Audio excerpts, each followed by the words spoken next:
want to finish up where we were last time. Remember last time we were dealing with a firm that had a cost function of the form 10 plus 0.5 q squared.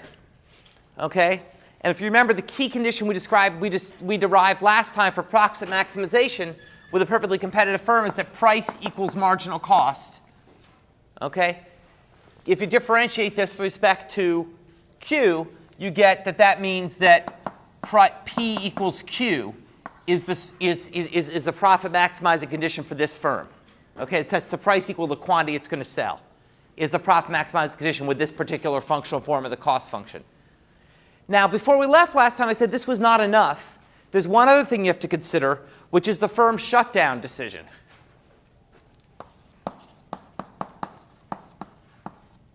In the short run, a firm might not shut down even if it's losing money. And the reason is because the firm has already paid its fixed costs. It's already paid 10. So even if it's losing money, it might still not shut down. So for example, imagine that the price, as I said last time, imagine the price fell from 6 to 3. The price equals 3. If the price equals 3, the firm will choose to produce 3 units because it will still follow the profit maximizing condition. It'll still choose to produce 3 units. If it produces 3 units, its profits are its revenues, which is 9, 3 units at a price of 3, minus its cost, which is 14.5. So that equals negative 5.5. So its profits are negative. So now I say, well, if profits are negative, maybe I should just shut down, stop doing business. What if its profits if it shuts down? Negative 10. If it shuts down, its profits are 0 minus 10 equals negative 10. So it actually makes more money by staying in business than shutting down because it has these fixed costs. So because it's going to pay the 10 anyway, as long as it's going to lose less than 10, it might as well stay in business.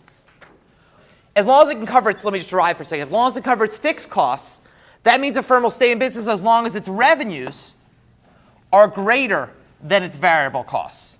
As long as its revenues are greater than equal to its variable costs, it will stay in business. Okay? And that means that it'll stay in business as long as its price is greater than equal, this should be a little q, sorry, this is just a firm. As long as its price is greater than equal to variable costs over quantity, or as long as price is greater than equal to average variable costs.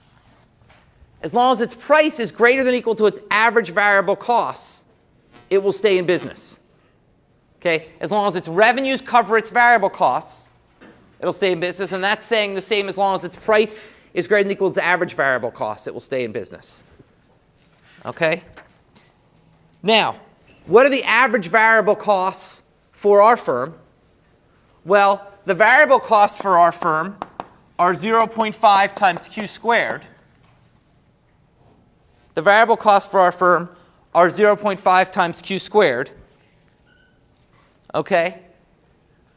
We know that in equilibrium, if it's profit maximizing, it will produce where q equals p. So we can replace the q with a p. The variable costs are 0.5 times p squared, because we know it will produce where q equals p. So its average variable costs are 0.5 times p. Its average variable costs are 0.5 times p. Okay. Well, by definition, p is always greater than 0.5 times p. So our firm will never go out of business in the short run. In the short run, our firm will never go out of business because at the profit maximizing price at p equals q, it will always be producing a point where the price is greater than its average variable costs. So it will never shut down. Okay? So more generally, when we think about a short-run supply decision for a firm, there's 2 steps. Okay? The first step is set price equal to marginal cost to figure out what the firm's going to produce. So step 1 is set price equal to marginal cost, and that will give you the firm's Q star. Okay, that will give you what the firm's going to produce.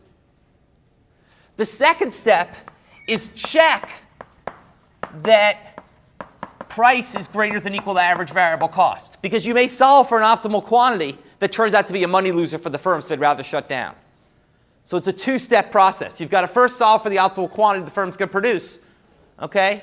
But then you've got to make sure the firm actually makes money on that quantity or won't produce at all. And that's how we do the profit maximization decision in the short run for the firm. Okay, you've got to make sure, you've got to produce at the efficient point and make sure the firm actually makes some money.